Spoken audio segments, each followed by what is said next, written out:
Hello my dear students, इस video में हम लोग करने वाले हैं रिलेशन इन फंक्शन के एक्सरसाइज 1.1 जो क्लास 12th का है।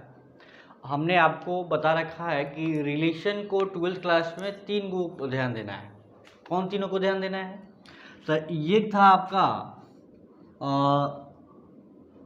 रिफ्लेक्सिव, दूसरा था सिमेट्रिक और तीसरा था कि आपका ट्रांजिटिव। नहीं, आपको बोले थे कि ये तीनों के तीनों रिलेशन आपको ध्यान देना है। अगर ये तीनों रिलेशन आपको आते हैं तो कोई आपको दिक्कत नहीं होगी। सबके क्वेश्चन 1.1 के प्रत्येक क्वेश्चन आप बना सकते हो और बहुत सारे बच्चे बनाए भी होंगे जो हमने बताया था पिछले वीडियो में। रिफ्लेक्सिव क्या था, इसका कॉन्सेप्ट क्या था बताइए। अगर कोई भी सेट है उसमें कोई भी एलिमेंट दिया हुआ है, यदि जो रिलेशन आपका है वो अगर ए क्रॉस ए यानी ए क्रॉस ए का सबसेट है तो रिलेशन तो होगा। लेकिन यदि एक रिलेशन का जो भी है रिफ्लेक्सिव कब होगा, चाहे वो जितने एलिमेंट होगा ना, जैसे मान लो इसमें ए बी और सी ही एलिमेंट है, तो एक ऐसा रिलेशन रिफ्लेक्सिव कहलाता है जिसका जितने भी एलिमेंट है उसका डबलेट वाले रिलेशन यहाँ पे होनी चाहिए। जैसे ए कोमा ए हो गया, बी है एलिमेंट इसमें तो बी और बी इसका भी डबलेट, और सी एक और एलिमेंट है तो सी कोमा सी। इसके अलावा भी होगा तो चलेगा, लेकिन सबसे पहले देखना है कि जितने सारे एलिमेंट हैं उसका डबलेट होना ही चाहिए। क्लियर है? और सिमेट्री क्या था, यदि इस रिलेशन में देखिए, अगर इस रिलेशन में ए बी है और ठीक है ना, अगर ए बी है और बी ए भी है, मतलब एक सीधा भी है और उल्टा, ए बी आर में है तो बी ए को भी होना पड़ेगा, तब जाके वो सिमेट्रिक होगा। ये फेल कब करता है? मान लीजिए कोई भी ऑर्डर्ड पेयर यानी ए बी उसमें है लेकिन ये बी कोमा ए उसमें नहीं है, तो हम कहेंगे कि क्या हो गया, ये फेल कर गया। ये क्या हो गया? फेल कर गया। तो R is not symmetric. Clear है ना? तो इस केस में फेल करेगा और इस केस में क्या होगा? पास करेगा। अगर ए बी है और बी ए उसमें है तो कहेंगे R is symmetric relation. Clear हुआ? ट्रांजिटिव रिलेशन क्या बताए थे? ये एक ही केस में आपको चेक करना है, नहीं तो आपको चेक करने की आवश्यकता नहीं है। देखिए, यदि उस रिलेशन में ए बी सी कोई भी 3 नंबर ले लेते हैं इसमें से, अगर A B belongs to R है एंड बी कोमा सी भी यानी बी से शुरू होने वाला दूसरा भी कोई ऑर्डर्ड पेयर है जो कि रिलेशन में है, तो ए बी आर में है, बी सी आर में है, तो A C A comma C A C belongs to R होना चाहिए। यही ना बताए थे आपको। मतलब कि अगर ए बी हो, ये भी आपको दिया हो और बी से शुरू होने वाला एक और ऑर्डर पेयर, मतलब ये भी होना चाहिए, तो अब जाके ए सी देखना ही पड़ेगा। अगर ए सी होगा तो यह ट्रांजिटिव होगा। ठीक है ना? एक और कारण बताए थे कब फेल करता है, तो फेल करता है कब, ये तो पास हो गया ना। इसमें देखिए फेल कब करेगा, तो ए बी आर में हो और बी सी भी आर में हो लेकिन ए कोमा सी आर में नहीं हो, does not belongs to R, तो अब जाके वो फेल करेगा। क्लियर है? और अन्यथा प्रत्येक केस में पास कर जाएगा। अब एक और केस बताए थे कि मान लीजिए ए भी उस आर में है, रिलेशन में है, लेकिन बी कोमा सी है ये नहीं है, तब भी क्या हो जाएगा? अकेले रहेगा, तभी भी ट्रांजिटिव है। तो एसी की देखने की आवश्यकता नहीं है। एसी कब देखेंगे? एसी मतलब ये नहीं है बोल रखा है। एसी कब देखेंगे? अगर ए भी हो और ए भी हो तब जाके एसी देखेंगे। अगर ए है और ये नहीं है तो एसी को देखने की आवश्यकता नहीं है, ऑलवेज ट्रांजिटिव। क्लियर है? तो ये था कहानी हम लोग का और ये रिवीजन हो गया आप लोग का। अब हम क्वेश्चन करेंगे। एक्सरसाइज 1.1 का पहला क्वेश्चन है। देखिए बहुत सिंपल है, इसमें से आपको प्रत्येक क्वेश्चन का हम कुछ हिंट देने जा रहे हैं।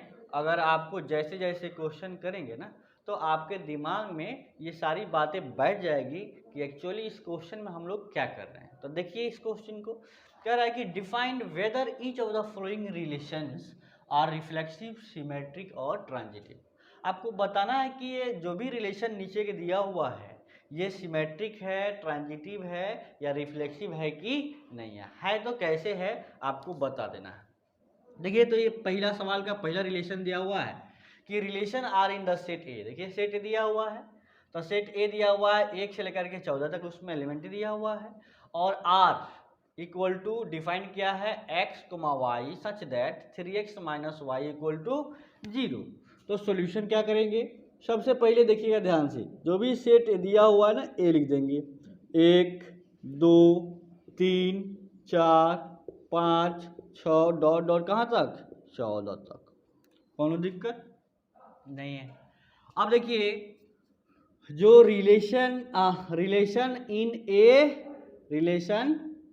इन ए सेट ए दिया हुआ है मतलब आर क्या होगा, सबसेट होगा ए क्रॉस ए का, ये पता तो चल गया। अब इस रिलेशन को डिफाइन किया गया है कि ये y इक्वल टू क्या है, ये 3x है। तो इस रिलेशन के अंतर्गत कौन कौन एलिमेंट आएंगे बाबू बताइए, इस रिलेशन के अंतर्गत कौन कौन एलिमेंट आएंगे। तो देखिए रखते हैं, देखो x और y सब के सब किस में से है, सेट ए में होना चाहिए। मतलब कि अगर यहाँ x पुट कर रहे हैं इसी सेट में से तो y भी जो निकल के आया है वो भी क्या होना चाहिए, इसी सेट में मौजूद होना चाहिए। तो देख लीजिए अगर यहाँ पे 1 एलिमेंट रखते हैं तो x को 1 रखेंगे तो y कितना निकलेगा, 3 एकम 3। देखिए ना यार ये 3x है ना, तो हमने क्या किया, ये x को 1 रखा तो y को क्या निकल गया 3। हमको लिखना क्या है x, y। तो यहाँ 1 रख रहे हैं तो 3 आ रहा है। अब बताइए 2 रखेंगे तो क्या आएगा, 2 3 6 आएगा। 3 रखेंगे तो 9 आएगा। 4 रखेंगे तो 12 आएगा। 4 रखेंगे तो 12 आएगा। और 5 रखेंगे तो देखिए 5 रख के देखिए बाबू, तो 3 गुने 5 कितना हो गया, 15 हो गया कि does not belongs to set A. मतलब जो y इक्वल टू अगर मान लो हम 5 रख दे रहे हैं, इसमें से 5 रखेंगे ना तो 5 3 15 हो जाएगा।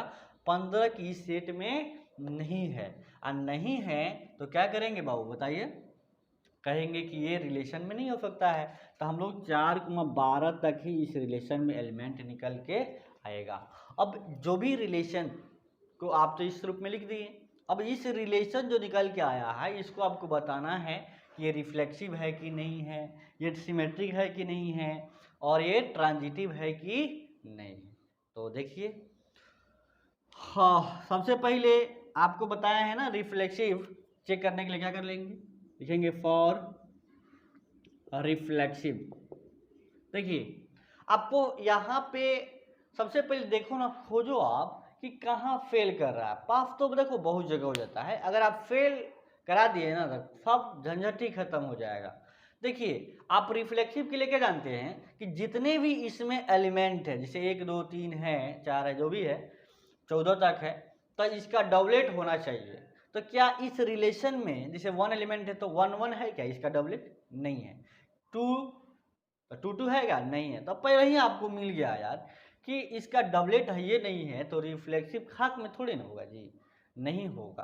तो क्या करेंगे बताइए, लिखेंगे कि 1 comma 1 2 comma 2 3 comma 3 dot dot 14 comma 14 does not belongs to R, hence R is not क्या रिफ्लेक्सिव। क्लियर है।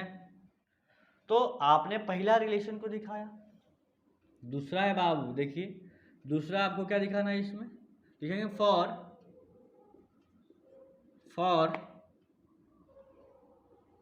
Symmetric, for symmetric relation. तो सिमेट्रिक के लिए क्या बताए हैं कि जो भी एलिमेंट, जो भी ऑर्डर्ड पेयर आए हैं तो प्रत्येक के लिए चेक कीजिए, अगर ए बी है तो उसके उल्टा भी उसमें होना चाहिए। जैसे 1,3 इस रिलेशन में है तो 3,1 भी इसमें होना चाहिए। तो 1,3 और 3,1 नहीं है, पहला ही फेल हो गया ये। देखिए लिखेंगे 1,3 इस रिलेशन में तो है लेकिन but 3,1 does not belongs to R. 1,3 इस रिलेशन में है लेकिन 3,1 नहीं है, तो हम कहेंगे कि R is not a symmetric, not a symmetric. मेरी बात समझ में आई आपको? बिल्कुल। अब अगला जो है लिखेंगे फॉर ट्रांजिटिव। ट्रांजिटिव, और ट्रांजिटिव के लिए क्या बताएं बाबू कि वो एक ही जगह फेल करेगा अगर ए बी हो और बी सी हो और ए सी नहीं हो, अन्यथा हर जगह पास।